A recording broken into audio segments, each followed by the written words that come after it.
Hello दोस्तों, welcome again. I hope सभी लोग बेहतर से होंगे और लॉकडाउन के नियमों का बेहद अच्छे से पालन कर रहे होंगे, स्वस्थ होंगे। Chemical kinetics unit 4 class 12 chemistry चौथी इकाई। आज हम लोग बात करने वाले हैं प्रथम कोटि की अपक्रिया के वेग स्थिरांक हेतु व्यंजक की स्थापना, डेरिवेशन करेंगे। कल शून्य कोटि का डेरिवेशन हम लोग कर चुके हैं। चलिए सीधे शुरू करते हैं बात।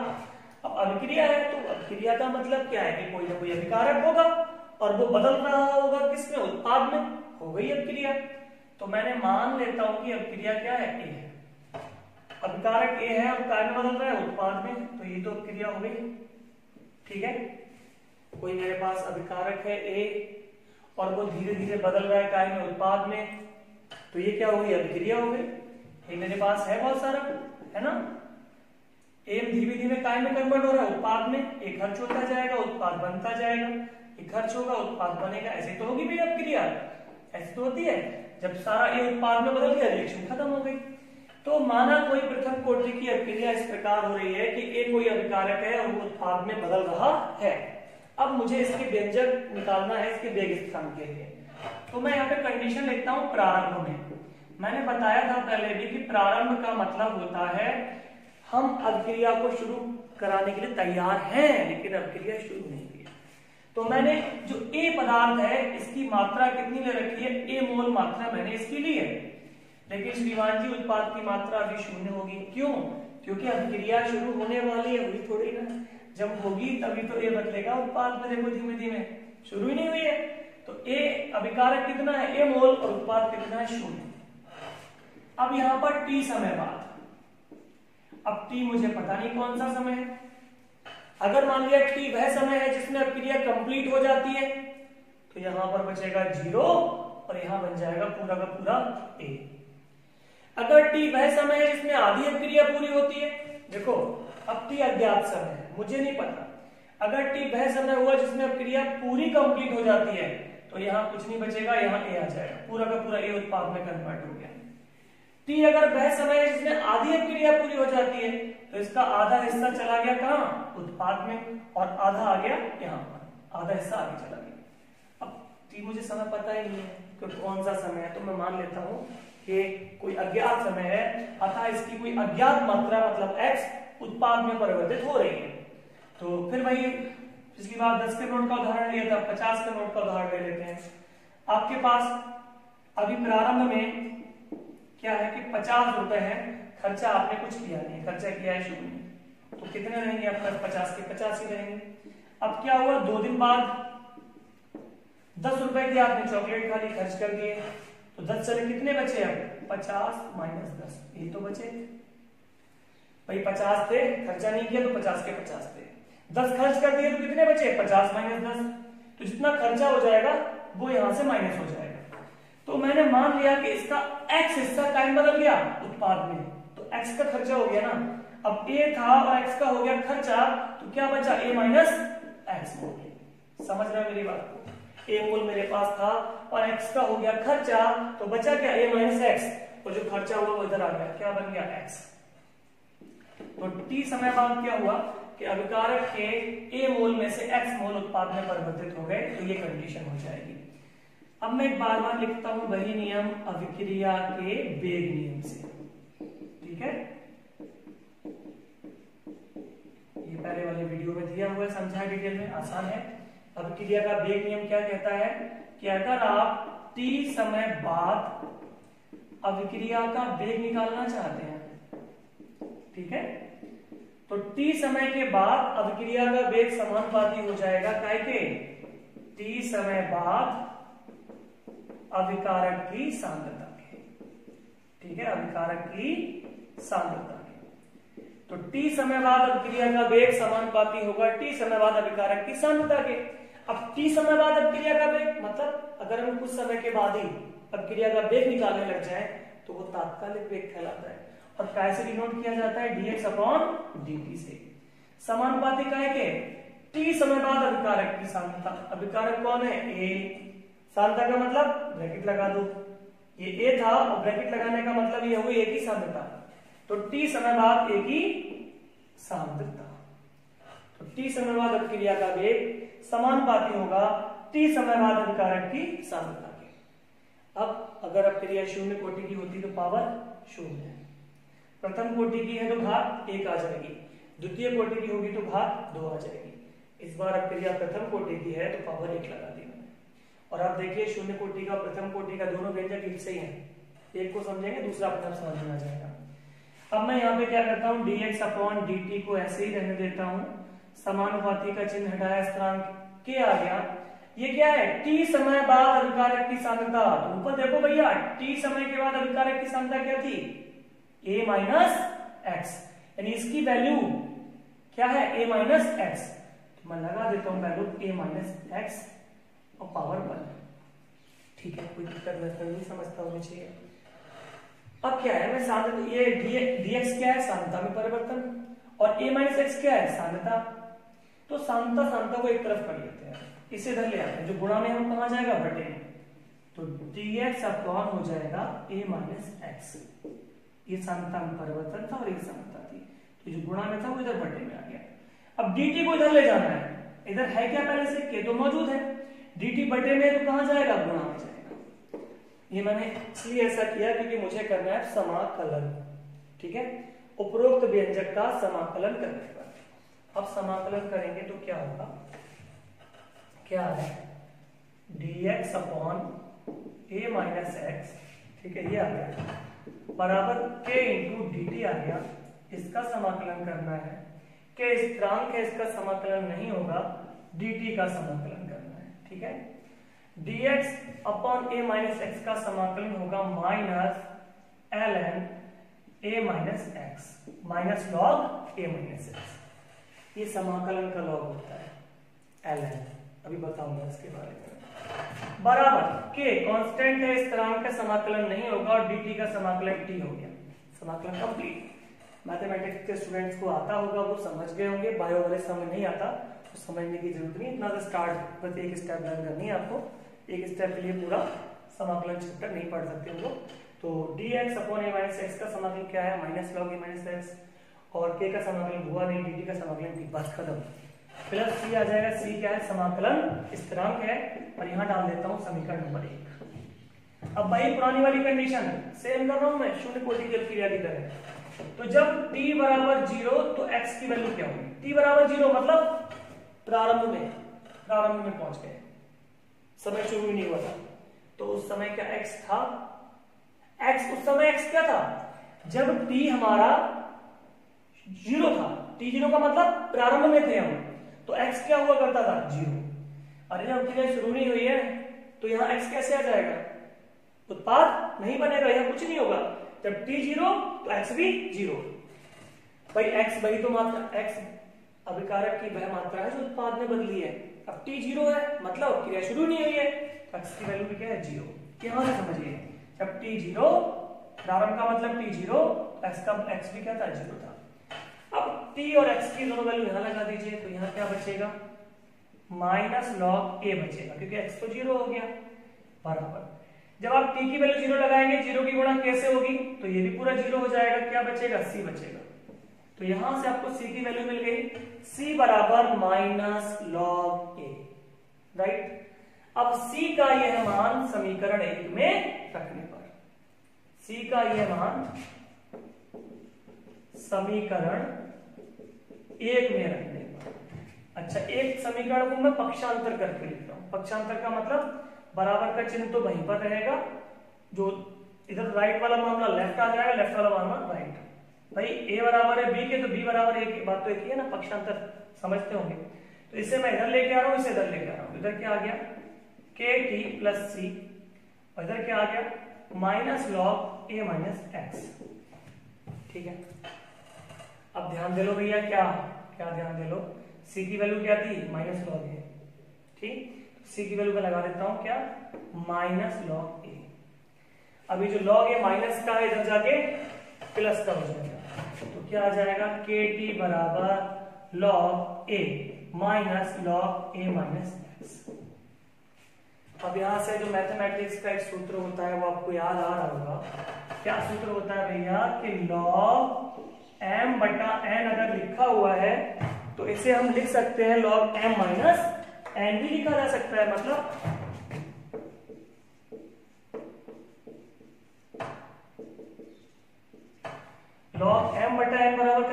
log m माइनस n, या फिर उल्टा log m माइनस n बराबर क्या है, होगा log m बटा n। तो ये रहा log m और ये रहा n, इसे मैं क्या लिख लूंगा log a upon a minus x, ये रहा kt है। ठीक है, कोई दिक्कत नहीं समझता होनी चाहिए। t को इधर ले जाऊंगा मैं तो बटे में जाएगा, तो k बराबर 1 अपॉन t और यहाँ पे आ रहा है log a upon a minus x। काम हो चुका है। बस एक लास्ट चीज आपको समझनी है कि ln जो मैंने लिखा है ये समाकलन का लॉग है, और जो एलओजी होता है वो नेचुरल लॉग है। नेचुरल, ये नेचुरल है और ये समाकलन का है। दोनों में डिफरेंस जो होता है वो 2.303 का होता है। अगर मैं ln को, इसे ln को लोग log बेस e भी लिखते हैं, log बेस e वही चीज है। तो ln को अगर मैं गुणा कर दूंगा कैसे 2.303 से, तो ये ln नहीं रहेगा, काय में बदल जाएगा log, नेचुरल लॉग में। तो मैं बोलता हूं कि ऑन टेकिंग नेचुरल लॉग ले रहे हैं, तो नेचुरल लॉग लेने पर क्या होगा कि ऐसे ही रहेगा, यहां पर गुणा करनी पड़ेगी 2.303 से, बटे में t ऐसे ही रहेगा। अब ln नहीं रहा क्योंकि 2.303 से गुणा कर चुका हूं मैं, ln की जगह पे आ जाएगा log a upon a minus x। और भैया ये जो आप व्यंजक निकल के आया, यही प्रथम कोटि की अभिक्रिया के वेग स्थिरांक का व्यंजक है। क्या है? प्रथम कोटि की अभिक्रिया का वेग स्थिरांक, ये संख्या है। t क्या है? वह समय जितने समय तक अभिक्रिया हुई। a क्या है? अभिकारक की प्रारंभिक मात्रा। a माइनस एक्स क्या है? अभिकारक की शेष मात्रा। अब आप कहेंगे गुरुजी जल्दी जल्दी बता दिया आपने यार, हम थोड़े याद कर लेंगे, आप तो सालों से पढ़ रहे हो, आपने याद करके रखा हुआ है। तो मैंने आपको बोला था, पहले भी बोला था कि आप मेरा नंबर 9897415815 पर व्हाट्सएप करके इस चैप्टर के नोट्स ले सकते हैं, और नोट में जितनी बातें मैं बोल रहा हूँ इसी भाषा में वर्ड टू वर्ड ऐसे ही लिखी मिलेंगी, कोई शब्दों की हेराफेरी भी नहीं मिलेगी, बहुत आसानी रहेगी आपको याद करने में। तो जिन लोगों को नोट की आवश्यकता है उस नंबर पे मुझे व्हाट्सएप करिएगा, है ना, रासायनिक बलगत के केमिकल काइनेटिक्स नोट्स प्लीज, और मैं आपको नोट्स कर दूंगा। बाकी हेलो हाई करने की कोई जरूरत नहीं है, डायरेक्ट नोट्स आपको पहुंच जाएंगे। फिर आप चाहे कॉपी करिए चाहे प्रिंट निकलवाइए, कंप्यूटराइज्ड नोट्स है दी बेस्ट। इसके अलावा कहीं जाने की आवश्यकता नहीं है, इसके अतिरिक्त कुछ और पढ़ने की आवश्यकता नहीं है। पूरा का पूरा पेपर आपको इसी में से मिलेगा। इससे बेहतर बेस्ट नोट्स जो है मैं नहीं समझता कि आपको लॉकडाउन के बाद भी मिल पाएंगे। चलिए कोई नहीं, एक लास्ट टॉपिक आता है इसमें, हम प्रथम कोटि की अभिक्रिया के लक्षण पढ़ेंगे, ठीक है। उसके बाद ये कंप्लीट हो जाएगा, और कल एक दिन और लेंगे हम लोग, छोटी मोटी बातें करेंगे इधर की, मतलब कुछ चीजें बची हैं सिलेबस से लेके, उन्हें कंप्लीट करके फिर परसों से न्यूमेरिकल का सेशन होगा, बहुत इंपॉर्टेंट होगा, उसे स्टार्ट कर देंगे। और हाँ, इसमें कोई भी चीज, अब लाइव क्लास की फैसिलिटी तो मेरे पास नहीं है यार, छोटा मोटा से चैनल है, घर पे वीडियो बन रही है ऐसी इजीली। तो हाँ, आप कमेंट करके मुझे जरूर डेफिनेटली, कोई प्रॉब्लम अगर आपको आती है, आपको लगता है कोई चीज समझ में नहीं आ रही है, कुछ गड़बड़ लग रही है, कोई चीज कुछ भी पूछना XYZ जो चैप्टर चल रहा हो उससे रिलेटेड, तो आप प्लीज कमेंट करके पूछो। 100% जब तक लॉकडाउन चल रहा है तब तक तो 100% आपकी समस्याओं को हल करूंगा, ठीक है। तो प्लीज आस्क योर क्वेरी, जो भी क्वेश्चन हो वो आप कमेंट करके मुझसे पूछिएगा, जो भी समस्या हो प्रॉब्लम हो मैं डेफिनेटली सॉल्व करूंगा। अब यहाँ पे अगला टॉपिक आता है प्रथम कोटि की अभिक्रिया के लक्षण, ठीक है भैया।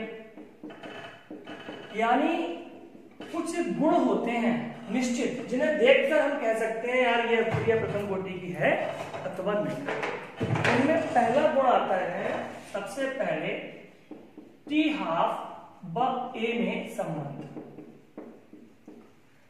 T½ क्या है भैया? अर्ध आयुकाल। अर्ध आयुकाल मतलब वह समय जितने समय में अभिक्रिया आधी पूर्ण हो जाती है, वह समय जिस समय में अभिक्रिया आधी पूर्ण हो जाती है उस समय कहलाता है अर्धायुकाल। तो अर्धायुकाल T½ मतलब अर्धायुकाल के बराबर का समय। एक क्या है? अभिकारक की प्रारंभिक सांद्रता। तो अर्धायुकाल में और अभिकारक की प्रारंभिक सांद्रता में निश्चित संबंध होता है।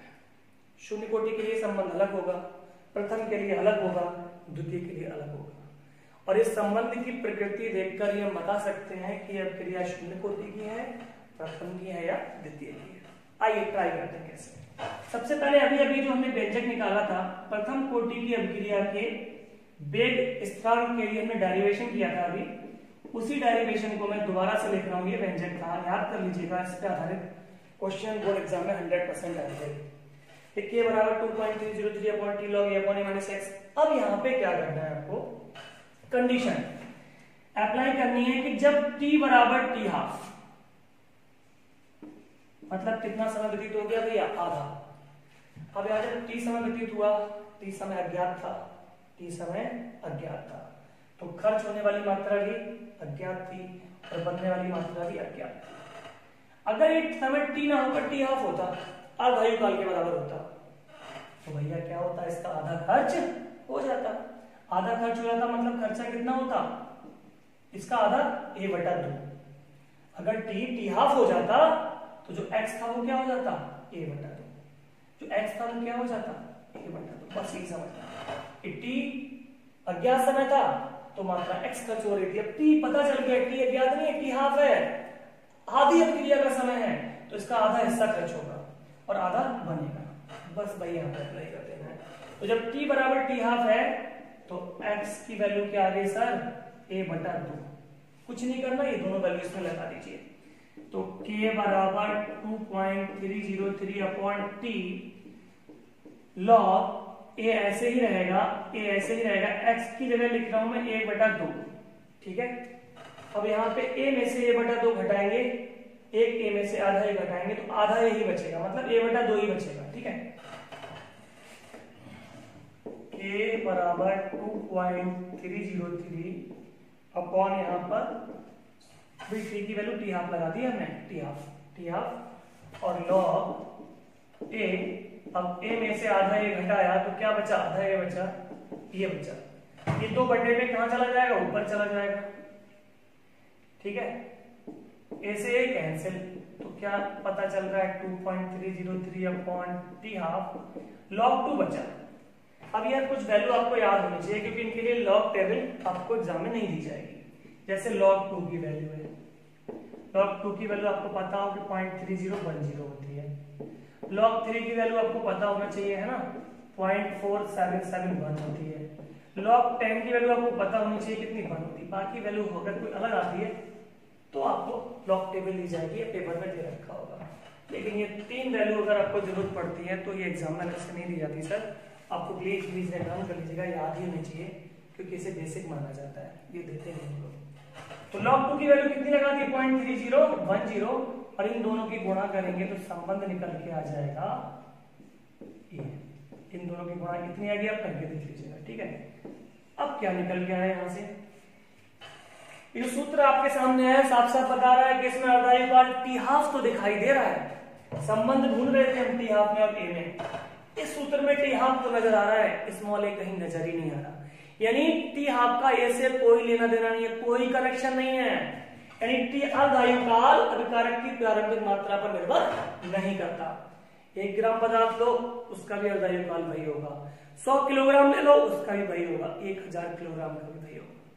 अर्थात बहुत इंपॉर्टेंट चीज है कि प्रथम कोटि की अभिक्रिया का जो अर्धायु काल होता है वो अभिकारक की प्रारंभिक मात्रा पर निर्भर नहीं करता।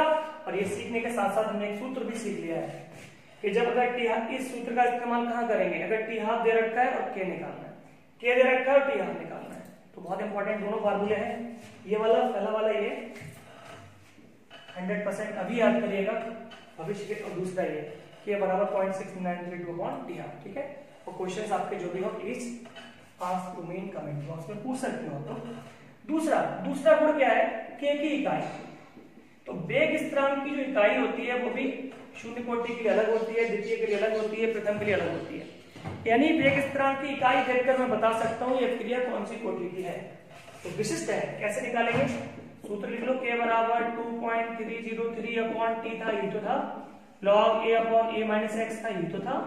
तो k की इकाई निकालनी है मुझे, ये संख्या है, इसकी कोई इकाई नहीं होगी। ये सांद्रता है, सांद्रता की इकाई बोल दो दोस्त, मोल प्रति लीटर होती है। बटे में t समय की इकाई क्या होती है, सेकंड होती है, इंटू ये भी सांद्रता है और इसकी भी इकाई मोल प्रति लीटर होगी। मोल प्रति लीटर से मोल प्रति लीटर कैंसिल हो गया, सेकंड की पावर 1 ऊपर ले जाएंगे तो आ जाएगी क्या, -1। तो अगर वेग स्थिरांक की इकाई प्रति सेकंड आ रही है तो निश्चित रूप से वो क्रिया प्रथम कोटि की होगी। दो लक्षण सीखे हमने। अगर क्रिया प्रथम कोटि की है तो अर्धायुकाल का प्रारंभिक मात्रा से कोई संबंध नहीं होगा। दूसरी बात, अगर वेग स्थिरांक की इकाई प्रति सेकंड लिखी है तो निश्चित रूप से वह क्रिया प्रथम कोटि की होगी। ठीक है, बहुत मेहनत से आपने देखा, ध्यान लगा कर पढ़ते रहिए। कल हम लोग नेक्स्ट वीडियो मिलेंगे और द्वितीय कोटि के बारे में थोड़ा सा कुछ बताना है, तो उसके बाद फिर हम लोग न्यूमेरिकल्स की तरफ मूव करेंगे। Thank you for watching. पढ़ते रहिए, स्वस्थ रहिए।